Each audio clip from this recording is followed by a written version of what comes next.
live streaming. Which looks like it's gonna work. We're gonna hope. It says it is. That's done. Okay. All right, we are now live streaming, so I will go it. And then you folks can start right on time. All right. Thanks, Huda.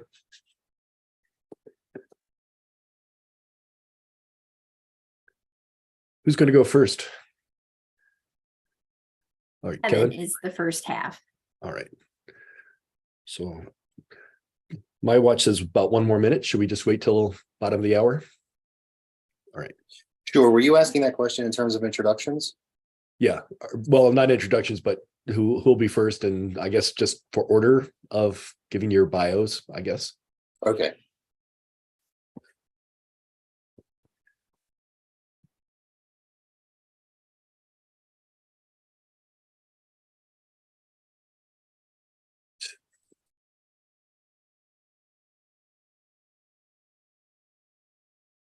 This is the hardest part, waiting.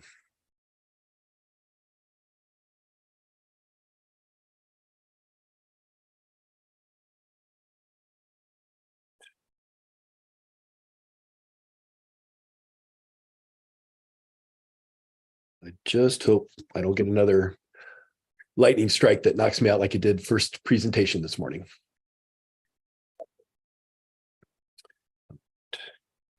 Well, looks like it's time. Shall we get started? All right. Good morning, everybody, and welcome to the next session. This one is entitled Breaking News, Splitting MARC Records to Create Better Bibframe Data. My name is Paul Bethke. I work at the Iowa City Public Library. I'm probably one of the only public librarians here today. But first, I'd like to go over what we're the usual stuff you've been seeing all morning, which is all the links on the screen that you see, the conference website, the code of conduct, the hashtag can also be used in other platforms other than Twitter. We are only doing questions in the Slack invite section. So please post your questions there and we'll be marking them with questions to refer to later. This is being live streamed and recorded. You can check it later at the site listed at the very bottom of the screen. I understand those are being populated rather quickly. First, I'd like to introduce our two presenters today, Kevin Ford and Jody Williamson. Kevin is a librarian and linked data application specialist in the Network Development and MARC Standards Office at the Library of Congress. He currently works on Bibframe, focusing on how best to bring efficiency to the library's Bibframe data set for the purpose of scale. Previously at the Library of Congress, Kevin was a key member of the original LC group developing library's bibliographic framework initiative, as he was also the project manager for the Library of Congress's linked data service, id.loc.gov. In between his tours at the library, Kevin managed the Art Institute of Chicago's digital asset management system, which was designed completely around the principles of linked data. He also spent time at MARC Logic, where he specialized on leveraging semantics and RDF within document store for clients ranging from Fortune 500 companies to boutique customers. Jody Williamson is a senior technical metadata standards specialist in the Network Development and MARC Standards Office at the Library of Congress. At the library, she is part of the team working on the Bibframe cataloging pilot and works with catalogers and developers to improve the data and the Bibframe editor. And without further ado, let's get them going, and I will end my share here, hopefully. There we go. And on to you guys. All right. Thank you, Paul. I'm going to share my screen. So we have a presentation. And I won't be able to see chat. So if I need to be interrupted, just interrupt me. Pretty easy.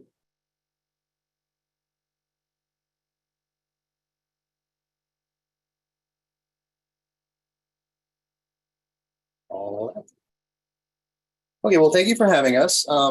We've been doing some work with the Library of Congress about dealing with some rather tricky scenarios when it comes to converting MARC records into Bibframe, and how we might describe these types, special types of material in the future in Bibframe. And so we wanted to talk about that. And one of the things we're doing now, beyond converting MARC to Bibframe, is we're now splitting MARC records up. So we're, in a sense, converting MARC records prior to converting them to Bibframe. And that's what this talk is about. So why are we breaking these records up? And what I mean by that is we take one record and we break one MARC record and we break it into multiple MARC records prior to converting them to Bibframe. The problem is we have multiple resources cataloged on a single MARC record. The desired outcome in Bibframe is one work and multiple instances, with each instance clearly and unambiguously describing a specific resource. And how we did it. How we did it. We create many MARC records and run them from the MARC to Bibframe conversion. And this is precisely what we're about to talk about now. So, this is what we're talking about. This is one of our more complex MARC records. It is the MARC record that we have for The Wizard of Oz. It is this complex because, in part, because the movie is as old as it is, in part because we are a repository for the original. So we have this across 8 reels of 10. We have them in a variety of different formats, this particular thing. And what I want to talk about is what we see in this record. So in this record, we have 1, 2, 3, 4, 5, 6, 7, 8 007s.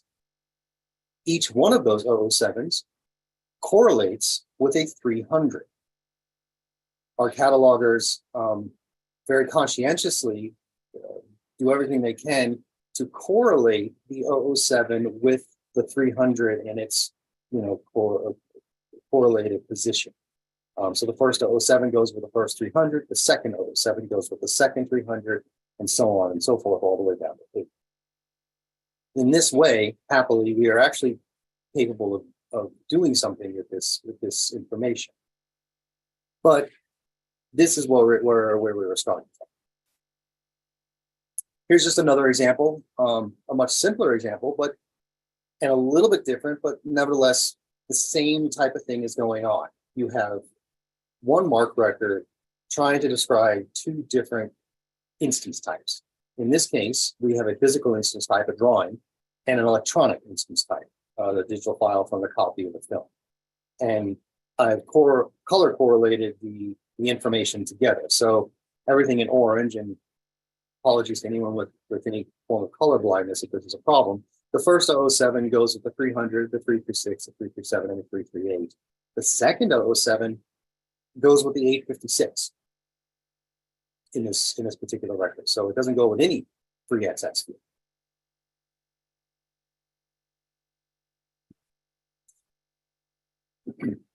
When we were converting these to Bibframe prior to any of this work that we're talking about today, the Bibframe conversion was being pretty brutal with this MARC record. It would take it and would convert, it would create one work and would create one instance. And that one instance carried all of the information that was instance related from the original MARC record. And when you started to put it into a system and try to deal with it, what you see on the screen right now is what we started to get. You've got a massive amount of repeated data. You can see that there's video, projected, carriers or video discs, film reels or volume, sound correctors or optical generation, there's master, the extent, has a whole bunch of stuff. And the best part about this record is the fact that its issuance is a single unit, despite the fact that it has all of this contradictory information. But long story short, this is very, very unclear in the Bibframe environment. The previous slide was showing you some screenshots from id.loc.gov. We have an internal system we call the Bibframe database.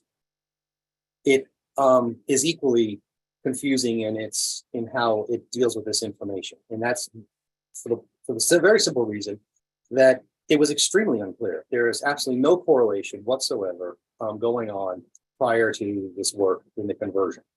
Here is some of the, if you want to just go straight down into the data, here are some of the data that we were dealing with. And to make it painfully clear what's going on, I've tried to draw boxes almost randomly around potential groupings of information. Again, to demonstrate that, our conversion was just creating an instance with a tremendous amount of contradictory and repetitive information that didn't make it clear what attribute of the instance went with another attribute of the same instance. And again, all indicated as a single unit in the data. And so with that, I will pass this off to Jody. Thank you, Kevin. So Kevin did a lot of analysis on what was going on, and then we tossed around some different ideas about how to remedy it, and we finally decided that the records needed to be broken before they hit the MARC to Bibframe conversion. And so for documentation purposes, it's called Preprocess 0 because we're working with the MARC records before they're converted to Bibframe and working in them from one MARC record to multiple MARC records. So these multiple MARC records are created. They're linked by creating a MARC 758 field in each of the little baby MARC records that's created. And then we're modifying the MARC to Bibframe conversion code to create multiple instances within a single work to tie everything together. We're mostly going to talk about what Preprocess 0 is doing on the subsequent slides, but I also wanted to mention that along with this, there were some bytes in the 007 and the 34X subfields for sound content and color content that were being mapped to the Bibframe work. And that conversion has been switched to the Bibframe instance to make everything more aligned so that the work doesn't have color content that's coming from the primary MARC record, and then each instance have color content coming from each little MARC record that's created. So next slide, please, Kevin. So Preprocess 0 is addressing the treatment of the MARC records before they hit the conversion code. It's taking the single MARC record and evaluating the contents of the 007, the 3XX, and the 856 fields to then create the subsequent MARC records. Some of the conditions or rules that are in the document and in the code are that a record with one 856 field but no 007 field is still divided into two. This is a carryover from our existing MARC to Bibframe process for treatment of 856 fields that they become electronic instances. So we're sort of moving that conversion out of the MARC to Bibframe code and into this Preprocess 0 environment. The next condition is that a record with two 007 fields and a 300 that has a subfield E, those two are split, and then the assumption is made that the first 007 applies to the first part of the 300 field, and the second 007 applies to the part of the 300 field that follows the subfield E. And as we showed in the Wizard of Oz example, if you have a record with multiple 007s and 300 fields, then each of those are paired in order to create a new MARC record. Next slide. So here's our first example. It's very similar to the one you saw a couple minutes ago, where you have two 007 fields and one 856 field. And I take the blame for the color coding if you are colorblind, because orange and green it's not good for color blindness. But the first 007 matches up with the 300, the 336, the 337, and the 338 because it's for a photograph. And then the second 007, which is just about as basic as an 007 can get, applies to the 856, which is a digital version of this original photograph. Next slide. And so here's a representation of what it looks like in MARC. Not all of the MARC tags are shown for spacing reasons. So the first MARC record that's created by this process is what I consider the primary MARC field. It's got all of the remaining MARC tags, and it has the 007 and the 3XX fields that apply to the photograph. Then the secondary MARC record is created. It has a lot of just really basic information. It has the 007 for the electronic resource. It has the 856, and it has this new 758 field, which has the relator of Bibframe instance of, and then it has a URI in subfield 1. And then MARC to Bibframe will use that URI to make sure that this instance is linked to the appropriate work. Next slide has a slightly different example. This is the second condition that I mentioned where there's two 007s, there's one 300, but the data before subfield E applies to the first 007, the data after subfield E applies to the second 007. And in this example, the cataloger very kindly included consistent subfield 3 labeling. So we can then apply this in the MARC record that is created by the split.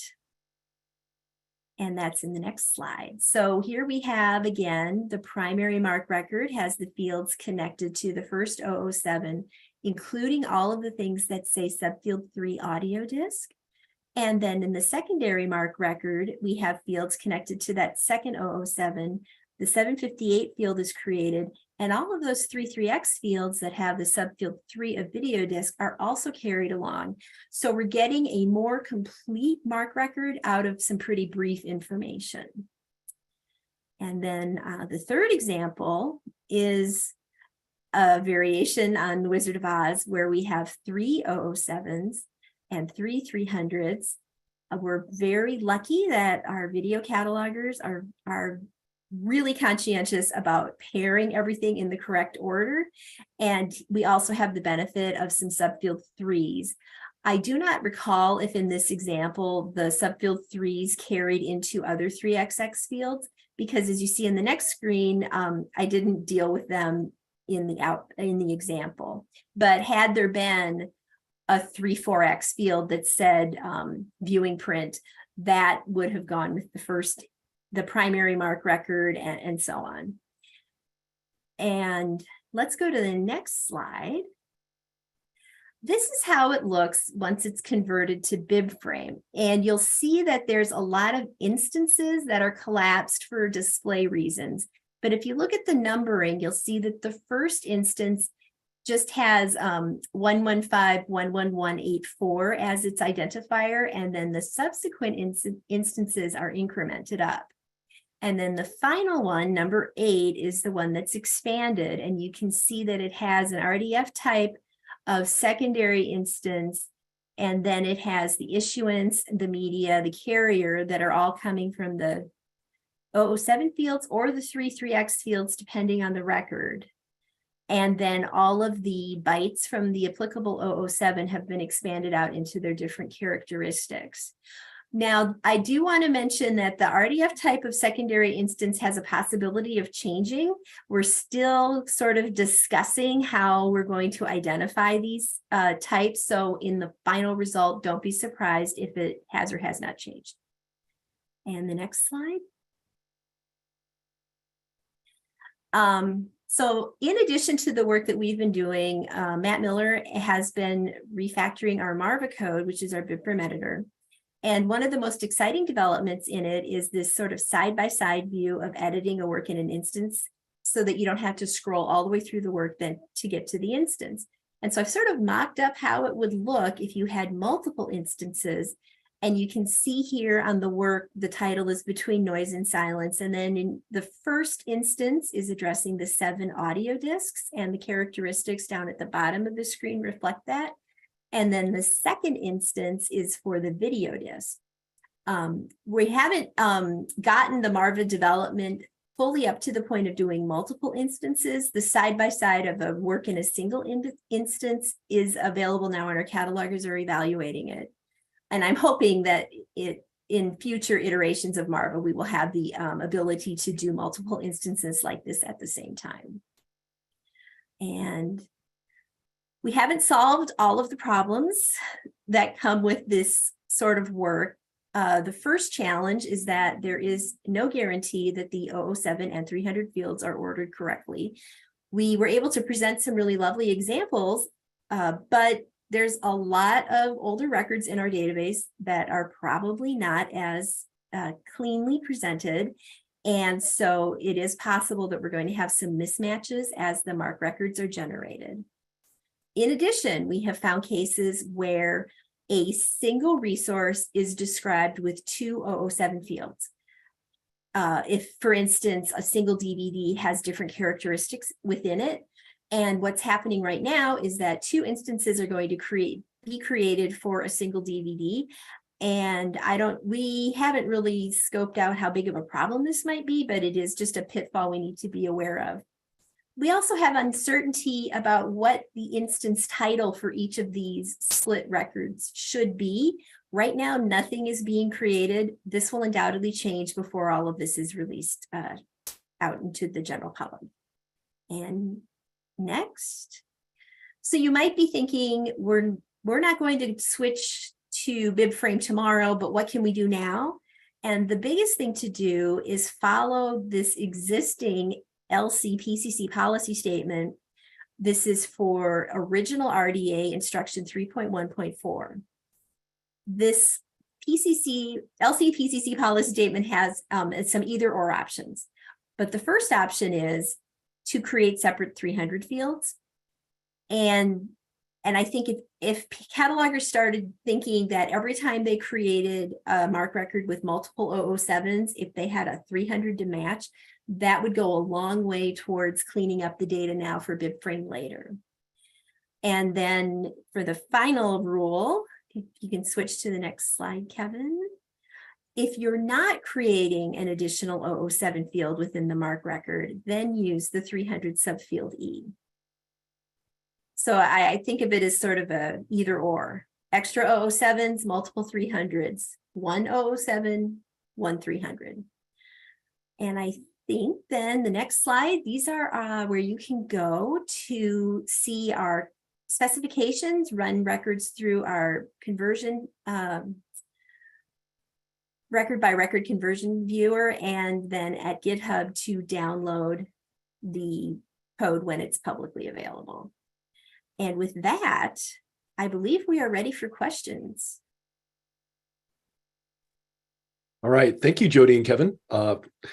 We do have a couple on the queue right now. The latest one, if I can get back to my screen, which I inadvertently messed up, had to do with what is a secondary instance? I don't see it in the Bibframe vocab, asked by SF433. Kevin? I will address that one. So 2 points about that. One, this is a work in progress, absolutely.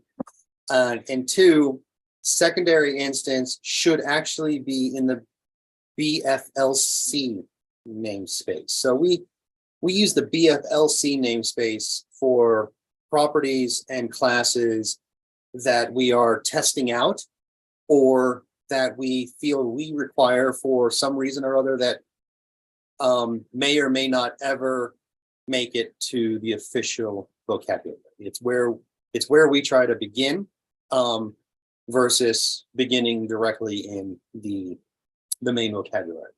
The fact that you spotted it, and I was absolutely ready to answer this question because I spotted it too.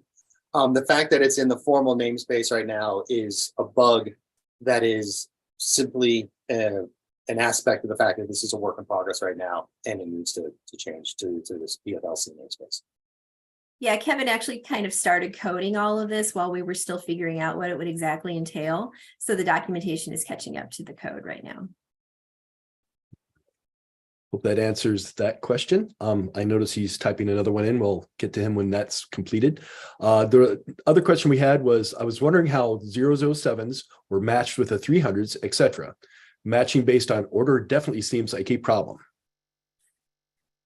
Yes, matching on order is a problem. It's the best option we have right now.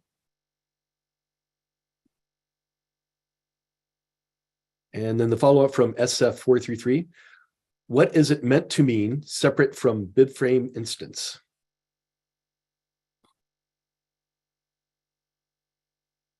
Well, we're running the conversion, all of this processing before we even start creating Bibframe works and instances.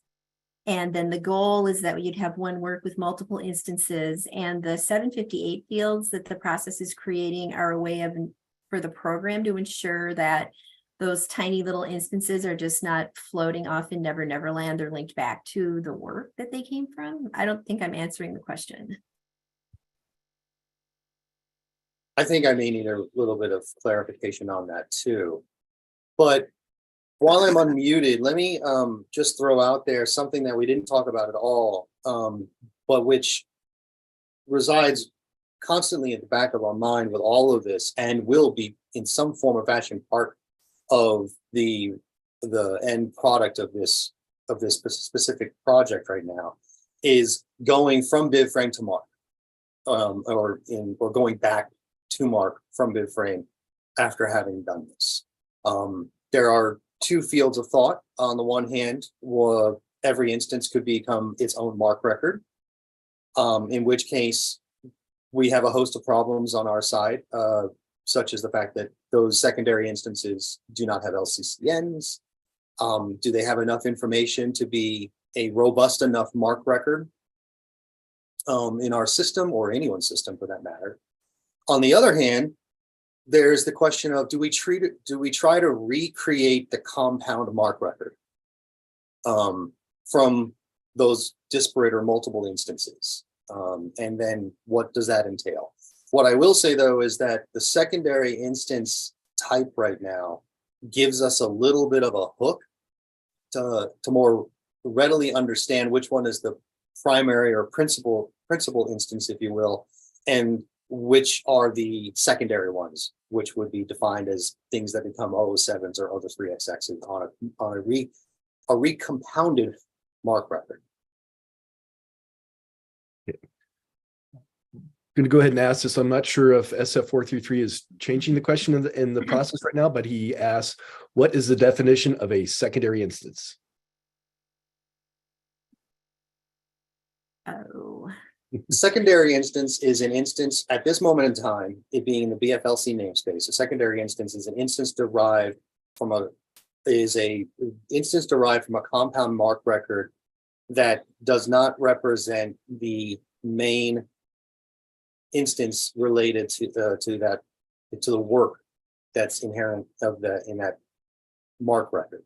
It's composed of the elements of an 007 and additional 3XXs from that MARC record. Best I can come up with off the cuff. It's one of these funny little things that, talking amongst ourselves, we kind of all understand what a secondary instance is without having formally defined it. Jody, you want to offer an amendment to that? I remember writing a definition for it when I added it to the BFLC private queue in GitHub, and it would take me too long to log into GitHub to read it. Because I think we were talking about terminology for split instance, so I can't remember what we decided to do. And another thing that we didn't mention that is worth considering is that these little MARC records that are getting created by this process are not MARC records that could survive on their own, because we're taking the leader from the original MARC record and putting it into each one of these little MARC records. So of course the record length is wrong. They don't have titles. They have the 008 of the original MARC record. So these are really transitory MARC records that cannot exist on their own and are merely a means of getting us to Bibframe. I think that kind of answers one of the follow-up questions, which is, what does secondary instances or not matter? So I think that covers that pretty well. I have another question here from Misu. Do you recommend that 336, 337, 338 fields should be put in the same order matching 300 and 007s? As a cataloger at heart, I would say yes.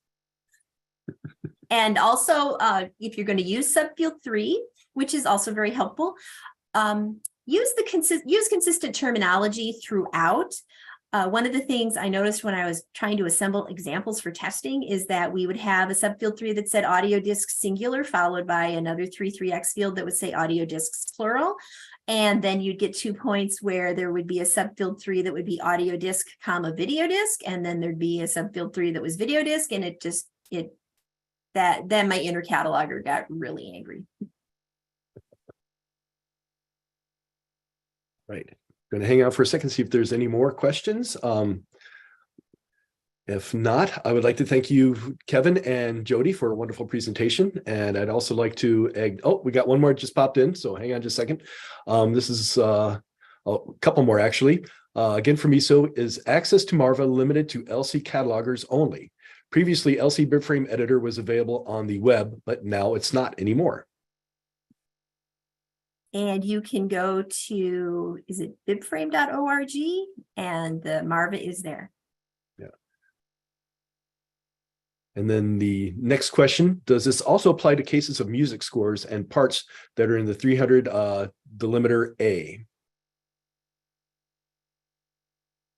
I know we tested music scores. I just can't remember what happened. I'm thinking a lot of them did not split, but maybe I didn't find a good example.